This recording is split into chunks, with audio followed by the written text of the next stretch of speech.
Alam mo ba kanegosyong OFW na halos karamihan ng mga Pilipinong nagtatrabaho sa ibang bansa kahit ilang taon o dekada na sa abroad? Pag-uwi sa Pilipinas, kadalasan walang ipon, walang negosyo at nagsisimula na naman sa umpisa. Bakit nga ba nangyayari ang ganito? Sa video na ito ay pag-uusapan natin ang mga karaniwang financial mistakes o mga pagkakamali ng mga kababayan nating OFW at paano mo ito maiiwasan para hindi masayang ang lahat ng pinaghirapan mo sa abroad. Kung gusto mong umasenso at makauwi na sa Pilipinas ng may savings, investment at sariling negosyo, tapusin mo ang video na ito. Ako po si Roy Zin, welcome sa negosyo. Kung hilig mo ang mga ganitong uri ng videos, baka naman pwede kang mag-like at mag-subscribe. Malaking tulong po ito sa tulad kong content creator. Okay mga kanegosyo, without further ado, here is mistake number 1.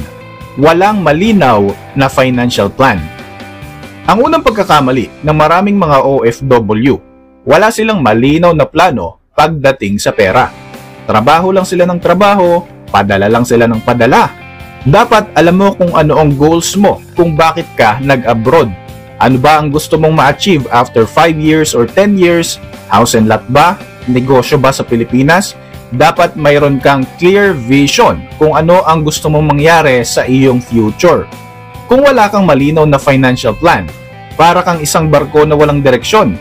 Kahit nagaano pa kalaki ang sweldo mo sa abroad, pagkatapos ng kontrata mo at pag-uwi mo sa Pilipinas, babalik at babalikan na naman sa zero. So ang ending, iiwan mo na naman ang pamilya mo para makapagtrabaho muli sa ibang bansa. Kaya naman mga kanegosyong OFW, napaka-importante na mag-set ka ng goals, have a clear vision kung ano ba ang gusto mong mangyari. Set a timeline. Kailan mo ito gustong makuha? After 5 years ba? After 10 years? And then, dito ka na magsimulang mag-ipon. Target an amount. Example, 100,000 pesos in 5 years. Kapag nasimulan mo na ang mga ito, dito ka na magsimula ng plano kung paano mo palalaguin ang iyong naipon. Mistake number 2, lifestyle upgrade ka agad. Isa sa pinaka-common na pagkakamali, nagtataas ka agad ng lifestyle. Yung tipong kakasimula mo palang mag-abroad, sa unang sahod ay bibili ka na kaagad ng mga mamahaling phone, gadgets, branded bags at iba pa. Kakain sa mamahaling restaurant at pagkatapos ay magpo-post sa social media para i-flex. Wala namang masama kung gusto mong bigyan ng reward ang sarili mo paminsan-minsan. Pero kung gagawin mo ng habit ang paggastos at mga luho, walang patutunguhan ang pinaghirapan mo sa ibang bansa. You should learn to delay your gratification. Saka ka na mag-upgrade ng mga mamahaling gamit kapag hindi na masasacrifice yung budget mo. Mag-focus ka sa iyong future. Dapat hindi lang puro instant happiness ang pagtutuunan mo ng pansin. Mistake number 3, walang emergency fund. Marami sa ating mga kababayang OFW ang nababahala at talaga namang problemado kapag biglang na-layoff o nawala ng trabaho, nagkasakit o nagkaroon ng emergency sa pamilya kasi nga walang ipon for emergencies. Hindi na paghandaan yung mga unexpected na pangyayari. Remember, hindi habang buhay ay may kontrata at may trabaho tayo sa abroad. Hindi habang buhay malakas ka at kaya mong kumayod ng kumayod. Kaya naman dapat ngayon pa lang magsimula ka na mag-set aside ng emergency fund na good for 6 months hanggang 1 year ng expenses mo. In case na magkaroon man ng emergency, nakahanda ka at hindi maaapektuhan ang budget mo. Mistake number 4, walang investment or side income. Bakit nga ba karamihan ng OFW ay walang ipon? Simple lamang ang sagot, walang investment, walang extra income. Akala ng marami, sapat na ang kinikita sa trabaho sa abroad. Alam naman natin na ito ay no work, no pay.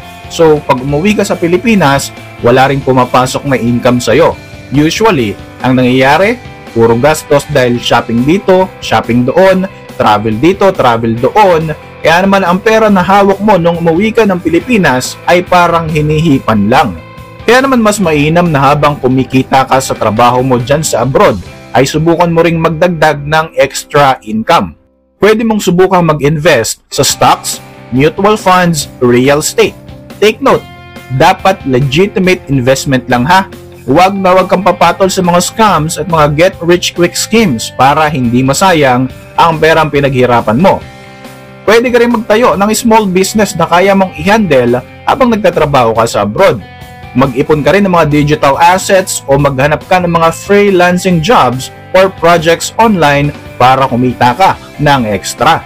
Always remember mga kanegosyo, kapag tumigil kang magtrabaho, titigil din ang kita mo. Kaya naman, kung nakapagsimula ka na ng passive income, kahit papano ay may papasok pa ring income sa'yo. Mistake number 5, masyadong maraming utang sa Pilipinas. Here's the thing, madalas sa mga nagtatrabaho sa abroad, nangungutang para makaalis ng bansa.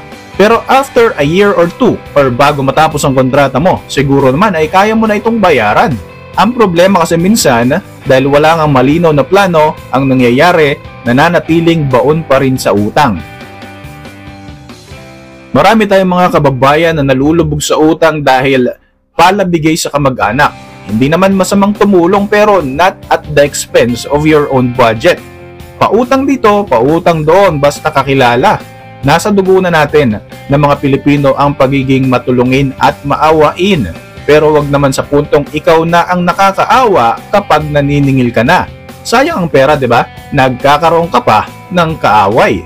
Padala ng padala sa Pilipinas. Kahit wala na sa budget ang gastos ng pamilya, sige pa rin tayo ng padala. Kaya ang ending, pag naubos ang pera, aasa sa credit card, aasa sa loans, hanggang naging taga-London ka na, kabayan. Loan dito, loan doon. Dapat matutong magsabi ng hindi, lalo na kung hindi mo naman talaga kaya. Isipin mo rin ang sarili mo dahil hindi madaling kitain ang pera, lalong-lalo na sa ibang bansa. And of course, matutong maging disiplinado sa paghawak ng pera. Mistake number 6, walang retirement plan. Isa pang malaking pagkakamali ng ating mga kababayan ay hindi iniisip ang kanilang retirement. Akala ng iba, habang buhay silang malakas at may trabaho sa abroad. But in reality, lahat tayo ay tumatanda at kapag mahina na ang ating katawan, wala nang kumpanya ang tatanggap sa atin. Kung hindi mo napaghandaan ang retirement plan mo habang ikaw ay malakas pa, siguradong pagsisisihan mo ito sa hinaharap. Kaya naman habang kumikita ka ngayon, simulan mo na ang pag-iipon para sa retirement. Kumuha ka ng insurance, mag-set up ng passive income, mag-aral ka ng mga bagong skills na kalaunan ay pwede mong pagkakitaan. Magplano ka kung kailan ka uuwi. Tanungin mo yung sarili mo, gusto mo bang laging nakahiwalay sa mga mahal mo sa buhay? Example, dapat ang goal mo 10 years ka lang sa abroad. Dapat within that 10 years period, makaipon ka ng gagamitin mong pangnegosyo sa Pilipinas. Mistake number 7, financial support na walang limit. Isa sa pinakamalaking dahilan kung bakit maraming OFW ang walang naiipon, sobrang bigat at sobrang dami ng responsibilidad sa pamilya sa Pilipinas. Parang pasan mo ang mundo, ika nga. Nandyan ang tuition, bills, panggastos, buwan-buwan, ang luho na nakaasa pa rin sa'yo. Pero ikaw, wala nang natitira para sa sarili mo. Totoo naman na responsibility natin ang ating pamilya, pero dapat kausapin mo rin sila at ipaalam mo sa kanila ang mga plano mo. Matutong magturo ng tamang disiplina at tamang pag-manage ng pera sa pamilya mo. Para sa ganon, sa pag-angat mo, lahat kayo ay aangat. Mistake number 8, wala pa ring business plan pag-uwi. After so many years na pagtatrabaho sa ibang bansa, marami ang wala pa ring clear plan kung anong negosyo o paano magkakaroon ng income kapag nasa Pilipinas na. Karamihan, iaasa na lang sa bahala na si Batman. Ako, nadamay pa si Batman. Yan ang dahilan kung bakit maraming OFW ang nauuwi ang hirap at sakripisyo sa wala. Start thinking kung ano ang mga skills mo. Maging open ka sa mga bagong ideas. Mag-aral ka online sa mga libreng oras mo para matuto ka ng mga bagong skills. Anong business ba ang gusto mong simulan at kailan mo ito planong simulan? The best time para magplano ay ngayon habang ikaw ay kumikita pa. Mistake number 9, kulang sa disiplina sa paghandle ng pera. Maraming mga Pilipino ang hindi naman naturuan ng tamang paghandle sa pera or sa finances. Wala rin naman kasing subject ng proper budgeting kaya kadalasan ang nangyayari. Kapag sumahod na, ibabawas ang lahat ng gastos at padala ay pagkatapos, bahala na bukas. Ang cycle na nangyayari kadalasan, sahod minus bayad sa utang minus expenses at yung matitira, mapupunta sa luho at pambili ng kung ano-ano. Don't get me wrong, hindi masama ang i-reward ang sarili pero dapat pasok pa rin ito sa budget mo. Don't fall into the trap na hindi mo i-handle ng maayos ang pera mo kaya pag nagipit sa utang, kumakapit. Ang formula na palaging itinuturo para sa tamang pagbabudget ay income minus savings equals expenses. Pag sahod mo, babawasin mo na kagad yung iipunin mong pera. Yung matitira ay dun mo nakukunin ang lahat ng panggastos mo, mga bills at pati ang pampadala mo sa pamilya. Hindi mo naman kailangan mag-set agad ng malakihang halaga para sa ipon. Kahit maliit, basta consistent, kapag natapos ang kontrata mo, I assure you, may pera kang maiipon. Narito ang ilang quick tips para maiwasan natin ang lahat ng pagkakamali na ito. Number 1, mag-aral ng financial literacy. Maraming libreng tutorial sa YouTube. Kung may extra budget ka naman, pwede ka ring mag-enroll sa mga courses ng mga legit financial experts. Number 2, proper budgeting. Gumawa ka ng mga simple breakdown. Example, 20% savings, 50% essentials like groceries, bills, padala, 20% sa personal use mo, 10% emergency fund. Kung maliit ang kita, i-adjust mo lang pero lagi mong unahin ang iyong savings. Number 3, setting clear goals. Dapat ay alam mo kung para saan ba yung iniipon mo para manatili kang motivated na mag-ipon. Number 4, pumasok sa mga legit investments.